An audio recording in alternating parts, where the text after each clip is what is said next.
before we get started today on baking, we are going to talk a little bit about some points in making the sourdough bread. So the first thing I want to talk about is temperature, and not the temperature of the oven, but the temperature of the room and the temperature outside. The most important thing is paying attention to like the humidity and the temperature of the day when you want to actually feed your sourdough starter, first off, and to have your bread rise. Because those are the two things that's going to affect how your bread does and how the sourdough starter is very active or more dense with less bubbles. So in the wintertime, you're going to need to change where you have it at if you don't have it in a really warm and moist place. I'm referring to the sourdough starter. I used to have it on the counter, but it was getting a lot of draft because that was the main door that everybody uses to come in and out of the house. So I moved it over to the coffee pot on that counter, and I would run the coffee pot, make tea, or just run water through just so I could get that steam and also the heat coming off of it. That was enough that it changed from having to do like hours and hours to just a couple hours, and then that sourdough starter would be ready from feed to being active and ready to use to bake. When it comes to the rise, not so much in the oven, but when the bread is rising for the first one, that I can leave on the counter because usually I don't care if it takes quite a while. I kind of plan my day out according to what I need to do and when I need to actually mix the bread and put it for its second rise or put it in the refrigerator. The next thing I want to talk about is when it comes to the humidity. If it's too dry in your house and too cold, the one thing you can do to get your bread to rise better is put it in the oven and put a pan underneath that is full of hot water. The next thing I want to talk about is the type of flour that you use. That definitely will make a difference if you're used to a certain flour and then you change it up. It's going to take a little bit of adjustment to make that recipe work for that particular flour. I changed over to King Arthur because I can get that in bulk at a better price. It's still an all-purpose flour. It's still unbleached, but the King Arthur is actually a lighter flour. It's almost like it's been sifted. So I've had to adjust that a little bit so that when I use the amount of water that I would normally use, I cut it back a little bit, or I add a little bit more flour, and that can just be adjusted at the time you're mixing it, because you'll look at it and you'll be able to tell what the consistency is, and if it's too wet, you just add a little bit of flour in. It's not going to hurt the recipe that way. The next thing I want to talk about is as far as the baking container that you're going to use for the two types of bread. Now, we're going to be making a crusty loaf of sourdough, and then we're going to be making a sandwich loaf of sourdough. And the two different ones are, this one I like to use the clay pots that are the Pampered Chef brand. That I find works really well. I use the round bottom, and then it's got a lid that sits on top, and both of those can be used as separate baking containers or cooking, however you want to use them. With that, the reason why you need a lid, as far as the type of container you're using to bake the crusty bread in, is that steam that is producing when you first start that bread, and you're going to do it at a higher temperature. And I talk about that in the video, so I'm not going to go into that now. But partially it's cooked with the lid on. That will get that rise and the popping open of the bread. Then when you take it off, you're finishing it up with the browning, but it's already got a good established rise, and it starts the crustiness. When it comes to the sandwich bread, That one, this I actually used a glass container and I didn't have any problems. The only thing I did was spray it so that it would not stick. You can also use a clay container if you want to, or one of the non-stick baking pans that's for loaf bread. It's really up to you. This one is not as fussy as what the needs are for this one. And the last thing I want to talk to you about before we get started into the video for the baking is the temperature that's in the oven. You'll want to make sure you know your oven and what the temperatures are. If you're off 5 degrees, if it's right on target, or if it's running hot.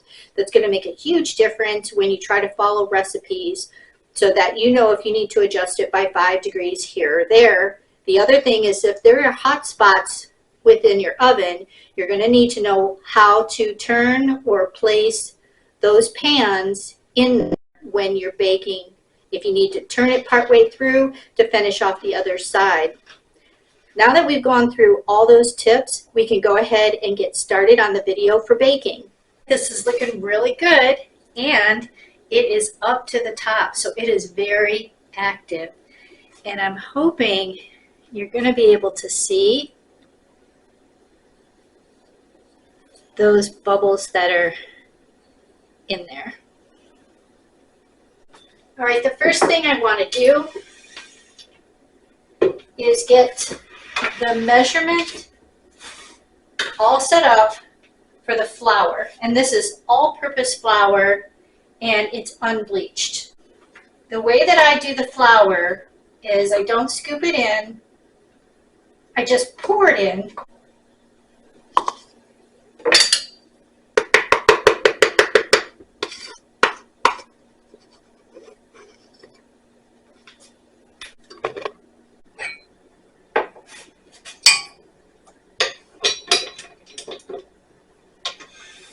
Now, all the ingredients that we're going to need is an active starter, 1.5 cups of warm water.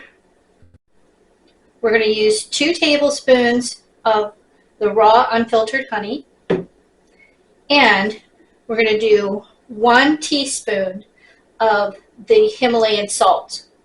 The first thing I do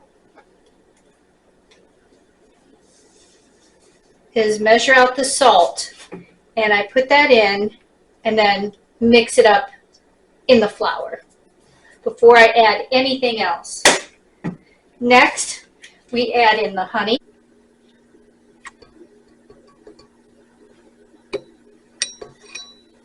Now I want to show you when you have an active starter,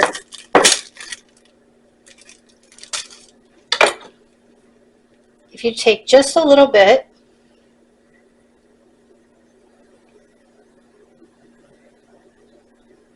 and put it in the water. See how that floats? That means you have a nice active starter, and that's exactly what you want to see.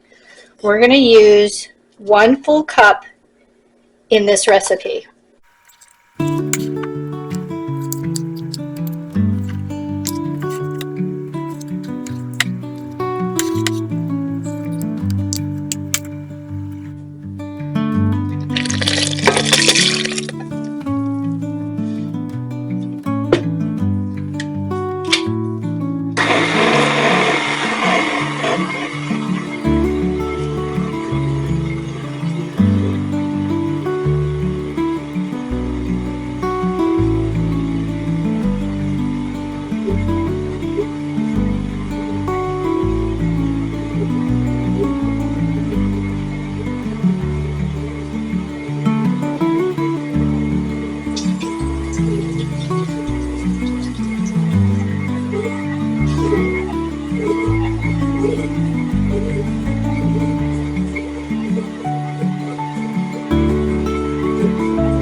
All right, on this step, the goal was to get everything incorporated and to take at least 5 minutes or so, and it is kneading the bread for us. We're going to leave it in this container, and this is where the first rise is going to happen, and it is going to go at least 4 to 5 hours, and then we'll go to the next step. Now, the important part with this is making sure that all the flour is incorporated with all of the other ingredients. And you could see on the side how that was nice and clean. As it was turning around, you could actually see the sides and how there was nothing stuck to the sides. That's what we're looking for. Now, the last step for this is to take a moist towel, and we're going to cover that, and we're just going to set this aside.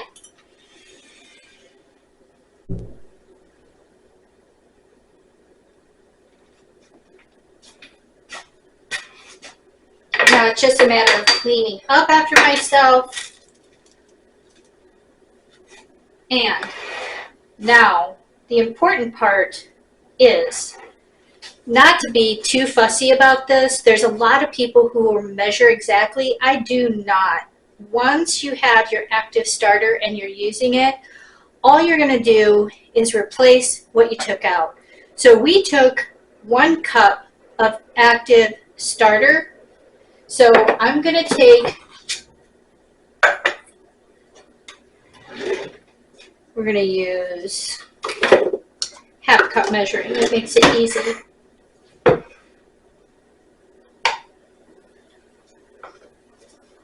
We're going to take the same container. I'm just going to scoop in. I'm not going to measure exactly. And we're going to put back in 1 cup of flour. Now this has replaced what we took out to use for the bread. Now we're going to add some warm water and we're going to mix it. Same routine as we did in the earlier part of the video to get this whole thing started. So it's a cycle. You feed it, use it, feed it, use it. If you don't want to use this right away, then all you have to do, I would go ahead, mix this up. I would add a little more flour on top. Then I would put this into the refrigerator covered with plastic wrap so it doesn't get a crust on top. And then you can use it when you're ready to use it instead of thinking, oh, I have to do discard. I have to do feeding. I have to do discard. No, you have a lot more control over your sourdough starter than what a lot of people portray.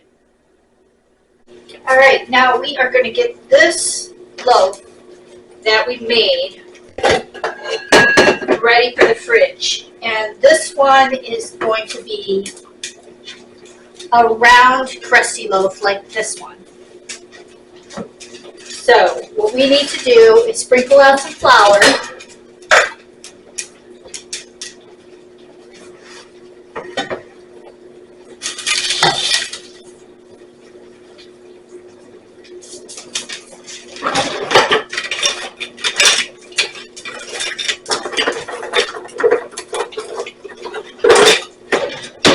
And we're going to get this out of the bowl. It has been 5 hours since I did this.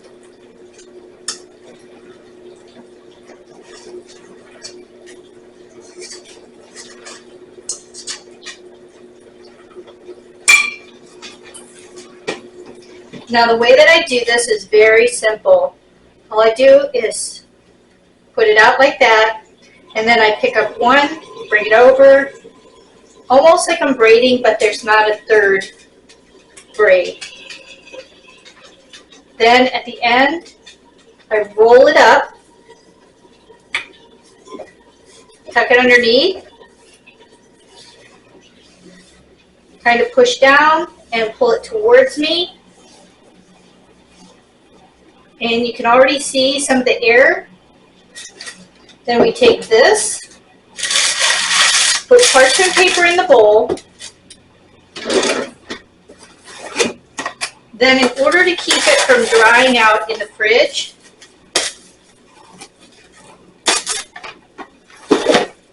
you take some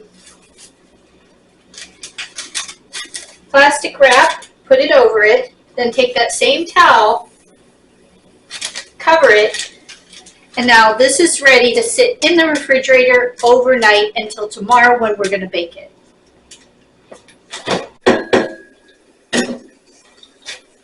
All right, now we're going to go ahead. I'm not going to worry about washing this because I'm going to make another loaf. And this one is not going to be the round crusty. It's going to be an actual sandwich loaf. And this is handled differently. Now this part, and you can see, look how much it's risen. What I did to get this to rise so quickly is I had the coffee pot on, and I fed it and I put it next to the coffee pot because a lot of heat comes off that coffee pot.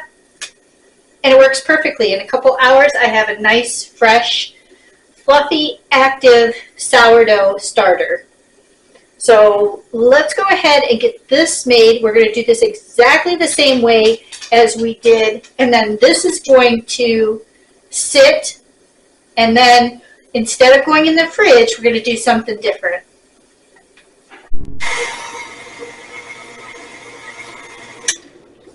Now this is one thing I want to show you.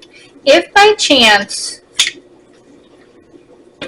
the consistency is off, like now I have a little bit too much water, I may have just looked at it wrong, you can go ahead and add in some more until it thickens up to the consistency you want. And you just do a little bit at a time until you see it start to come together.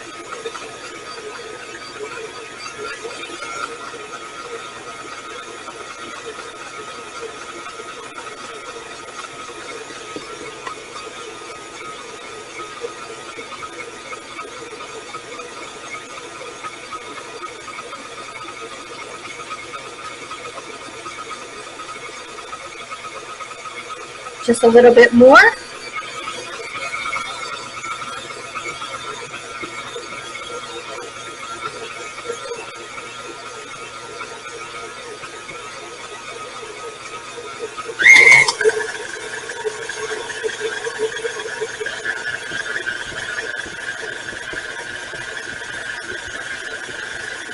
And now it's starting to come off the sides.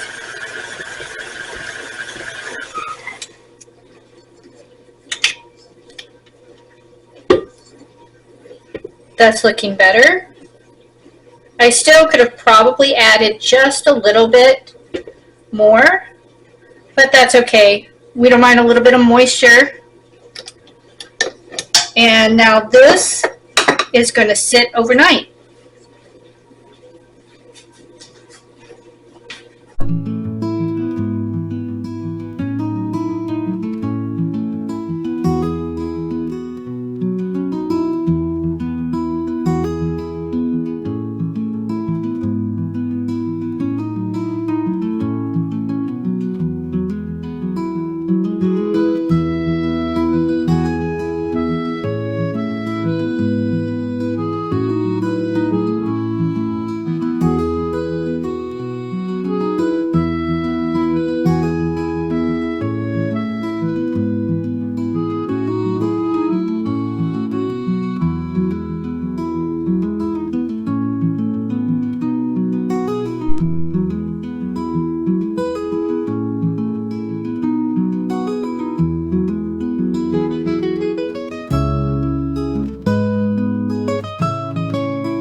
Now 35 minutes have passed.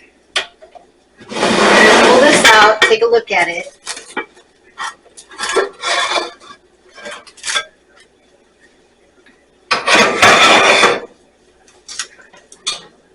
And it has a good rise to it.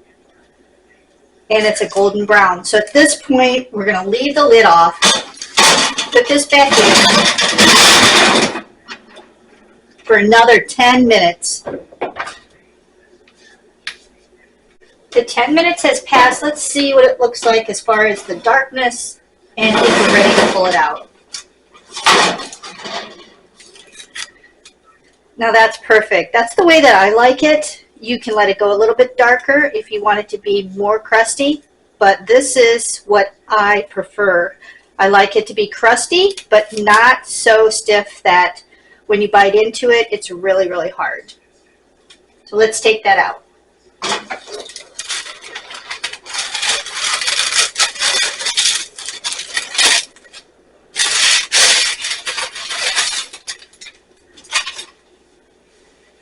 And see the bottom?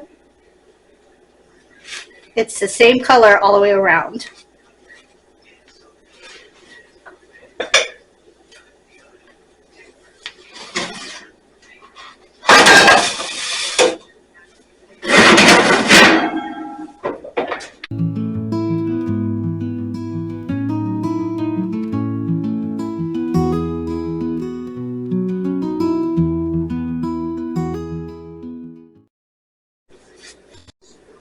All right, this is the sandwich loaf that we did, and we let it sit overnight.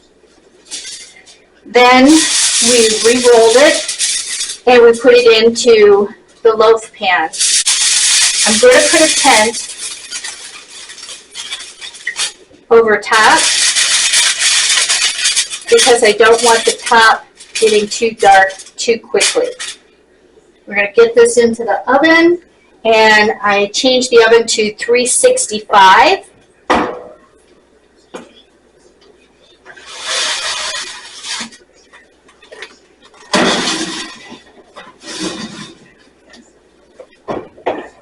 And we're going to set this for 30 minutes.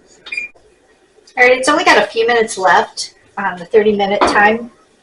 So let's take a look at it and see where it's at right now.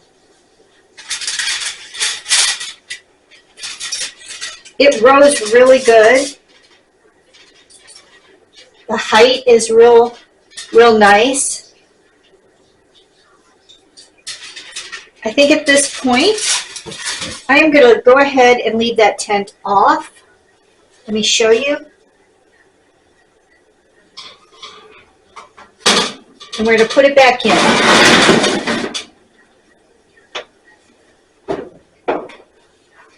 I'm going to add on to the time. There were 3 minutes left of the 30 minutes. So I'm going to increase this now to 13 minutes, which will be 10 minutes plus the 3 remaining minutes that were left.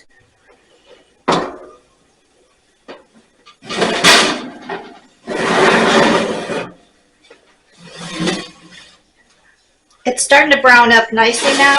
I'm going to turn it around. It looks like there's a little bit of hot spot toward the back. Put it back in. And we're going to go ahead and add an additional 10 minutes onto that. Now remember, I turned it down to 365. So it is taking longer than the other loaf did because I baked that at 450. This one, I don't want it to be as crusty. I want it to be an actual sandwich loaf, so that's why I turned the temperature down, and it's taking longer. It's been a total of 50 minutes.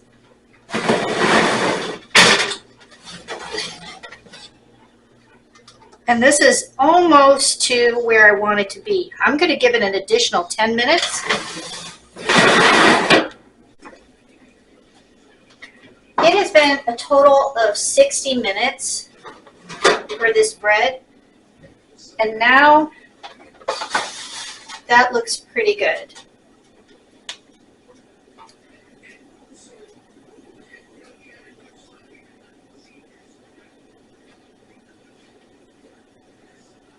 I'm going to go ahead and take that out and let that cool. All right, now that you're done with the video, I sure hope that that answered some questions for you and that it will encourage you to try making sourdough on your own. And the finished product, as far as the inside, with mine, I don't have the great big holes. It's still a nice and fluffy, light loaf of bread. And then the sandwich loaf is much softer and not crusty on the outside, so it's much easier for kids to eat. And it's a good consistency inside for those sandwiches or whatever you want to use your loaves for. So if you have any questions, if you need any additional information, please make sure that you comment below and I'll be glad to get back with you as soon as I can. And be sure to like it and share because that's going to help my channel to grow a lot. So thanks so much for stopping by and we'll see you on the next video.